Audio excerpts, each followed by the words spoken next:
Start करते हैं class 9 का एक्सरसाइज 2.4 का क्वेश्चन 4 का पार्ट 3। देखिए हमें इसको पहले एक एक्सपेंड फॉर्म लिखना है, फिर उसके बाद इसके अंदर जो आइडेंटिटी यानी सूटेबल आइडेंटिटी है उसका हमें यूज़ करना है। देखिए आइडेंटिटी मतलब होता है फॉर्मूला, ठीक है, कंफ्यूज मत हो जाना। तो देखो ये जो क्वेश्चन है इसके लिए ये वाला फार्मूला जो है इस्तेमाल होगा, ठीक है, ये वाला देखिए, ठीक है। अब देखो ये फार्मूला कैसा है, ये है x plus y plus z की पावर 2। हमारा भी ये x है, ये y है और ये z है, इसकी पावर 2 है, ठीक है। और ये ओपन इस तरीके से होगा, ठीक है। तो अब हमारा जो क्वेश्चन है वो इस तरीके से हमें ओपन इसको इस तरीके से करना है, ठीक है। तो अब जब आप क्वेश्चन करोगे तो आप इस चीज़ को नहीं देखोगे, आपको जो अपनी वैल्यू है वो इसमें रखनी है, ठीक है। अब देखिए आप भूल ना जाओ कि हमें कौन सी वैल्यू रखनी है। तो मैंने यहाँ पे लिख दिया एक्स स्क्वायर की जगह हमें ये रखना है, वाई स्क्वायर की जगह हमें ये रखना है और जेड स्क्वायर की जगह में ये रखना है। कि क्यों लिखा है, क्योंकि ये देखो ये जो फॉर्मूला है ये पूरा प्लस में है ना, लेकिन जो हमारे क्वेश्चन है इसके बीच में माइनस भी है। तो इसको हमें क्वेश्चन में फॉर्मूला तो हमें यही लगाना है प्लस वाला, ठीक है, और हमें माइनस भी अपने जो क्वेश्चन में दिया हुआ है ना उसको हमें लगा के दिखाना ज़रूर है, ठीक है।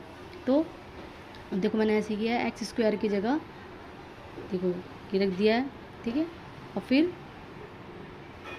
ये देखिए 2 मल्टीप्लाई में ये -2x है, ठीक है, मल्टीप्लाई 3y, ठीक है। वैल्यू जो है ना इसकी देखो ग्रुप में बांट लो, ये एक ग्रुप है, ये ग्रुप ये रहा, ये वाला ग्रुप ये रहा और ये वाला ग्रुप जो है वो ये रहा, ठीक है। इसको ऐसे करने में क्या होता है कि तुम्हें कन्फ्यूज़न नहीं होती, क्योंकि ऐसा होता है कभी कभी बच्चे जो है जंप करके इधर की तरफ भी चले जाते हैं। तो एक ग्रुप में ऐसे लाइन खींच लेते हैं ना, तो इससे हमें पता होता है कि हमें इसको ही सॉल्व करना है, ठीक है। तो मैंने ऐसे ही किया है, मैंने क्या करा देखो 2 बार करना है तो मैंने 2 बार लिख दिया है और इसको भी मैंने ग्रुप में बांट दिया कि भाई इन दोनों को ही करना है, क्योंकि प्लस के साइन से ही दूसरा लो शुरू हो जाता है ग्रुप।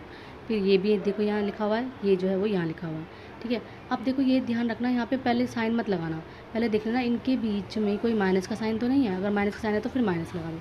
फिर देखो इनके बीच में कोई माइनस का साइन नहीं है तो फिर प्लस का लगा दो।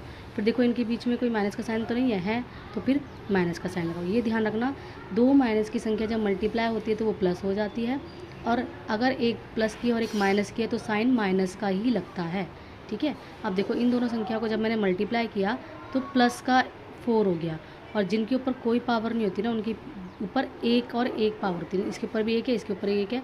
मल्टीप्लाई होने पर पावर जो है वो प्लस हो जाती है।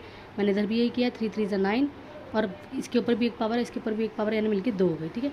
इसको आपस में हमने पहले ही कर ही लिया था यहाँ पे मल्टीप्लाई, यानी ये सब मल्टीप्लाई होकर आया, ठीक है। एक एक ग्रुप में मैंने इसको बांट के मल्टीप्लाई कर दिया, बस ये इसका आंसर है। आप ध्यान से करेंगे ना तो आपसे हो जाएगा ये क्वेश्चन।